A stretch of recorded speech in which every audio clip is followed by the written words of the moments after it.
औज़ुबिल्लाहिमिनश्शैतानिर्रजीम बिस्मिल्लाहिर्रहमानिर्रहीम। मैं हूँ राना शकील रहमान। पाकिस्तान में बढ़ते हुए जराइम, महंगाई और बेरोज़गारी।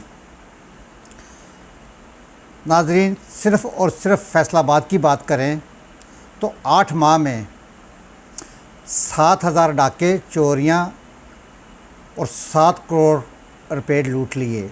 सिर्फ़ 8 माह में मजम्मत पर 12 कत्ल, 1978 मोटरसाइकिलें और 120 कारें छीन ली गईं। 200 घरों और 25 फैक्ट्रियों, दफातर, मार्केटों में लूटमार की गई। इश्तिहारियों की अदम गिरफ्तारी, नातजर्बाकार SHOs की तैनाती की वजह से जुराइम में इजाफे की बड़ी वजह बनी।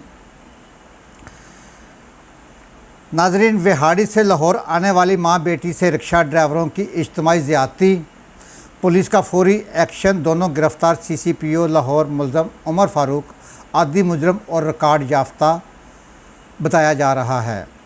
ज़्यादती के मुकदमात दर्ज, ख़वातीन के साथ इंतहाई बेरहमाना सलूक किया गया। ये तो नाज़रीन वो ख़बरें हैं जो कि मीडिया में आती हैं और जिनसे नोटिस लिए जाते हैं। मदरसों के निज़ाम में मौजूद जिनसी गठन तलबा, बच्चे, बच्चियाँ और असातिज़ा दोनों में बेरारावी का बायस बन रही हैं। रावलपिंडी जैसे वाक़यात आए दिन पूरे मुल्क में रोनमा होते हैं। इन सब का ज़िम्मेदार कौन है? ख़वातीन के साथ ज़्यादती, जिनसी जराइम के मुजरमान किसी भी किस्म के रायत के मुस्तहिक़ नहीं। नूर मुकद्दम कत्ल case, Usman Mirza video scandal case, Vehari की माँ बेटी के साथ ज़्यादती, जो केस मीडिया पर आ गया उसका नोटिस हो गया। हर मीडिया वाले वाक़यात पर आवाम के जज्बात सामने आते हैं।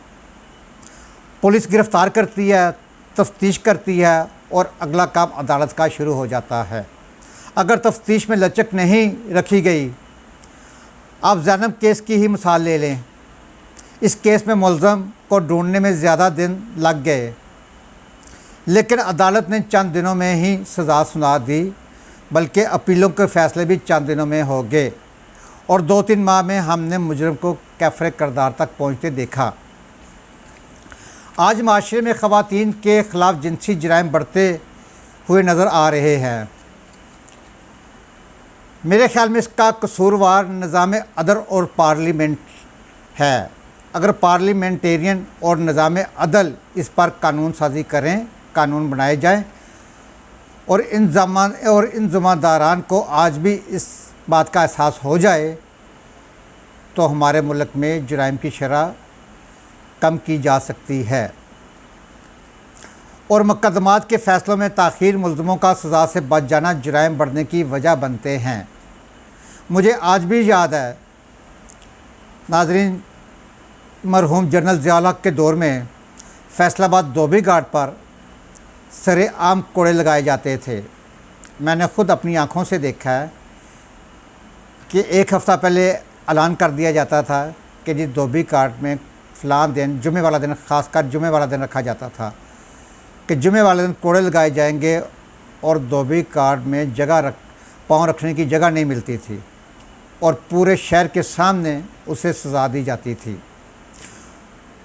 और उसके बाद हर शहर में, पूरे पाकिस्तान के हर शहर में इसी तरह कोड़े लगाए जाते थे और हर इंसान डरता था कि अगर मेरा एक कदम बाहर है तो दूसरा कदम मेरा जेल के अंदर और थाने के अंदर होगा। हम लोग, हमारे वज़ीर आज़म साहब स्कैंडिनेवियन कंट्रीज़ की मिसालें देते हैं, जापान की, सऊदी अरब की और दीगर ममालिक की, हम लोग तरक्की याफ्ता ममालिक की मिसालें देते हैं, लेकिन मिसालें देने से काम नहीं बनते जब तक कि कानून साजी ना की जाए और उन पर अमल दरामद ना किया जाए। नाज़रीन, मैं आपको स्वीडन का एक वाक़या सुनाता हूँ जो कि ख़ुद मैंने अपनी आँखों से देखा है। हमारे घर में ये वाक़या पेश आया है। मेरे मामू स्वीडन होते हैं, उनकी मिसेस स्वीडिश है और उनकी एक बेटी जो है वहाँ पर जज है और उनका जो दामाद है वो प्राइम मिनिस्टर की सिक्योरिटी का चीफ़ है। मतलब प्राइम मिनिस्टर की सिक्योरिटी का चीफ होना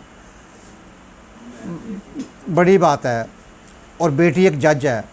उनके बेटे ने एक दफ़ा फ़ोन आया कि उनके बेटे की लड़ाई हो गई है, किसी गोरे के साथ उनके बेटे की लड़ाई हुई है, और फ़ोन आया है कि जनाब में आपके बेटे की लड़ाई हुई है और आप पुलिस स्टेशन आए।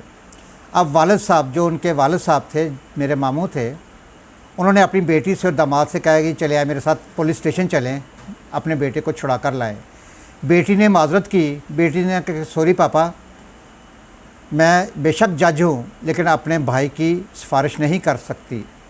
और उनके दामाद ने भी उनको जवाब दे दिया कि ख्वाह मैं प्राइम मिनिस्टर की सिक्योरिटी का चीफ हूँ लेकिन मैं अपने आपके बेटे को छुड़वा नहीं सकता। ये होता है इंसाफ, ये होता है अदल। तो नाजरीन, अगर हम लोगों ने जब तक कानून साजी ना की जाएगी, सज़ाएँ नहीं दी जाएंगी, अवाम में सज़ाओं का खौफ नहीं होगा, तो इस तरह के जुराइम बढ़ते रहेंगे। आए दिन मदरसों में जुराइम होते रहेंगे। टिकटॉकर आयशा अकरम जैसे घिनौने काम, बेशक आयशा अकरम ने एक प्लान प्रोग्राम किया है, उसमें वो उसका भी कसूर है, वो भी कसूरवार है, लेकिन उसके साथ साथ जो 400 या 300 आदमी ने गलत काम किया है वो भी सज़ा के मुस्तहिक़ है। लिहाजा इस पर मेरी हुक्मरानों से गुजारिश है, अपील है कि खुदारा को कानून साजी करे, खाली नोटिस लेने से काम नहीं बनेगा, और जब तक कानून साजी नहीं होगी, उन पर अमल दरामद नहीं होगा, तो ये जिनसी जुराइम की शरह बढ़ती रहेगी। नाजरीन, अपने घर का, महल्ले का, अपने शहर का और अपने खूबसूरत प्यारे पाकिस्तान की सफाई का ख़ास ख्याल रखें। सफाई निसफ़ ईमान है। पाकिस्तान जिंदाबाद, पाइंदाबाद। अल्लाह हाफ़िज़।